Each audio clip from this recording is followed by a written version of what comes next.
Baroness Andrews. I'm the chair of English Heritage. Look around you, all these buildings which have been built to memorialise other times, domestic buildings, is part of our life. It's what makes them rich and interesting, gives us memory and hope for the future. This was the great monument built to commemorate Wellington. And originally up there underneath where the quadriga is, there was a gigantic statue of Wellington. Well, a year or two ago, we decided that this very important building in this very, very important site in London here should be made more accessible and enjoyable and informative. So English Heritage invested in refurbishing the entire interior. We created a very, very nice small gallery and a space where people can come together for small conferences and lunch and so on, and a bookshop. So it's really our embassy in London now, where we can entertain our partners and our supporters and people who don't know much about our work, and we can show them what we do. It's a terrific space, a great asset, a great new asset for London. Yeah, I grew up in a mining valley in South Wales, which was full of the remnants of the old Industrial Revolution, iron mines and furnaces and old pits and bits of archaeology, and I loved it from the very first. Well, I moved to England when I was a postgraduate student, and I grew up in Lewis, as it were, then.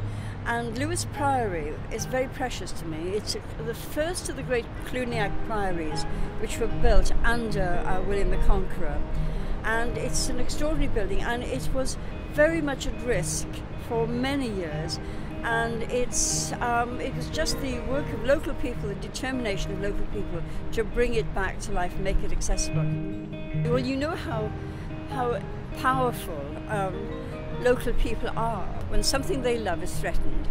And it is incredibly important that people respond to where they live, not just in defense of it, but also wanting to make it as good as it can be, to make the place as good as it can be. And so local people are really in charge of this. The national government can do so much. It can lay down the planning laws, it can try to create the conditions, but ultimately, if we want to save something or if we want to improve something, it's got to be done locally. We need to look at these buildings, that have meant so much in the past, whether they're the industrial buildings, the mills, or the workshops, like in Sheffield, for example. And these are the ones that are in public hands, of course, and we need to think about them in terms of what could we possibly use them for, which will serve our community now. And that, sometimes it's quite difficult to think of a use, but it's absolutely not impossible. And there are so many examples of how it's been successful. So you need to think, what do we need today? Do we need residential accommodation? Do we need places for people to work in small groups? Do we need places for performance art or for galleries? Do we need places for shelter, for people to come together in community? There are many, many different things that we need today, that we need buildings for. These are sustainable buildings that have survived, and they should survive because they're usually wonderful spaces anyway. And although it's very difficult actually to make sure you don't ruin you mustn't ruin the building, you mustn't destroy its significance, as we say, there are things you can do. Because what are we left with without it? We're actually left with nothing, because it forms, it shapes our lives, it forms our impressions of the world, it governs our relationships with space and our communities. It is about the memory of our families. One which is very dear to me, because I first saw it when it was very much at risk, is Middleport Pottery. And it's been a big struggle and a lot of work and partnership to go into that pottery and offer a solution for the future. But that is what our partnership with the Princess Regeneration Trust has done, for example. And now I was there with the commission from English Heritage 2 weeks ago.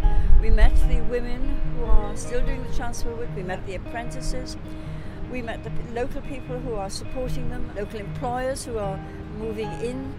It will be a huge success. 2 years ago I thought that building and everything it represented was going to disappear. And it's just the most marvellous success now. Well, we knew years ago that Middleport Pottery was a place of huge national importance as the last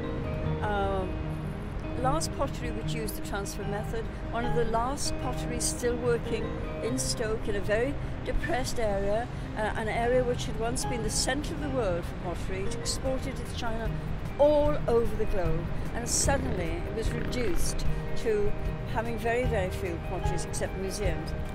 And English Heritage was absolutely determined to make this a priority.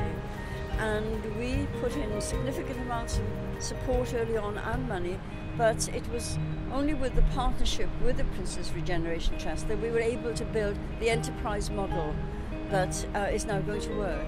And so it really has been an important partnership.